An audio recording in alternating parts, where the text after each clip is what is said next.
Hi, I'm Elise, this is Witch Way, and here is part 2 of my Charmed Witch Lore reviews.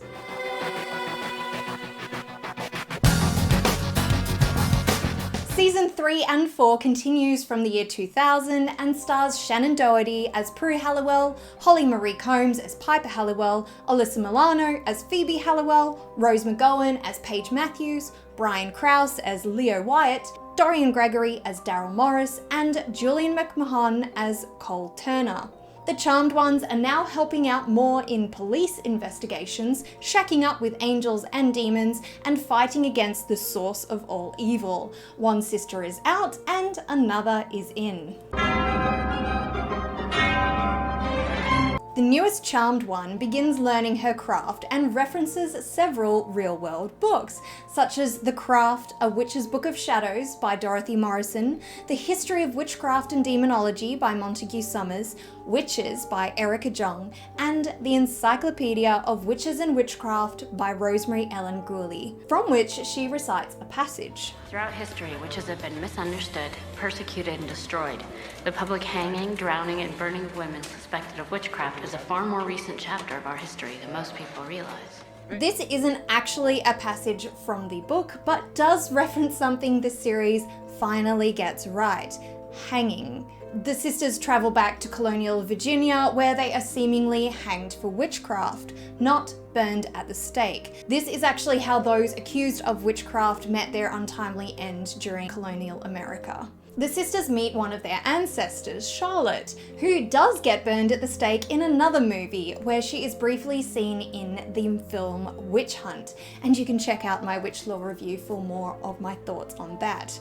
The Charmed Ones are supposed to be the most powerful witches of all time, but still manage to get schooled by their forebearers in the use of simple items in their craft, such as apples and bay leaves, poppets, brooms, and, of course, the pointed hat. The conical hat is a spiritual point. It helps to channel our magic. There have been some great theories on the origins of how this conical headpiece became associated with witches, and I will link a couple of cool videos below for more on that. Phoebe fully embraces the stereotypical witch in this episode because it takes place on All Hallows Eve. And in the episode, they actually reference some real old Halloween traditions, such as divining your future love by dropping an apple peel into some water, the purpose of jack-o'-lanterns, and the wearing of masks, which of course turned into the modern Halloween tradition of dressing up in costume, which is how we see the sisters at the start of the episode. Phoebe as Elvira, the Mistress of Darkness, and Piper as Glinda the Good Witch from The Wizard of Oz. And there are multiple references to this film throughout the series. Hey, are you a good witch or a bad witch? Don't make me the Wicked Witch of the Northwest. I killed the Wicked Witch! The Wicked Witch is dead! Harry Potter also gets a couple of mentions. Well, does Harry Potter count? And of course, for more Harry Potter witch lore, you can reference my witch lore review on that one. Star-crossed lovers cursed to be in different forms pays homage to the 1980s film Ladyhawke. But there is also an entire episode devoted to another pop culture witch. What good is being a witch if I can't just twitch my nose and make the laundry fold itself? Which witch can do that? Samantha Stevens. From Bewitched? After Phoebe is subject to a curse, she goes full housewife, even turning black and white to mirror how the original series started. This had a very WandaVision vibe, and I wonder if this was the vision for the series. No, you can check out my Witch Lore review for more on the witches of WandaVision. Phoebe's curse is activated by a cursed engagement ring, and we actually see a few weddings in these seasons, and some of them involve hand fastening. This ancient tradition was originally a promise between two people to pledge themselves to one another for 1 year, after which they could bow out or make more permanent vows. And this tradition has become more popular in modern day ceremonies, not only those of Wiccan or pagan traditions. One of these weddings is officiated by the dark priestess Dantalion.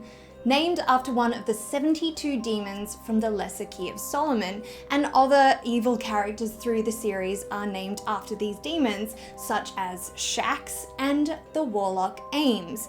The actor who portrays Ames also appears as a wizard in The Wizards of Waverly Place. We also discover there is another way for warlocks to be created. A familiar can turn on their witch. This particular familiar turned warlock also appears as the big bad guy, the Dredge, in the series Superstition.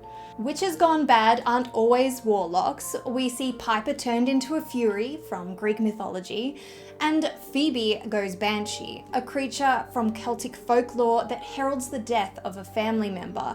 You can check out an awesome Uncle Bob's Magic Cabinet episode for more on those, which I will make sure I link below. I also found out about the Welsh counterpart, the Grachri Ribin, or Witch of Ribbon, sorry if I said that wrong, whose appearance sounds a lot more terrifying than our Phoebe, with black hair and teeth, thin and pallid body, and sometimes described as having leathery wings.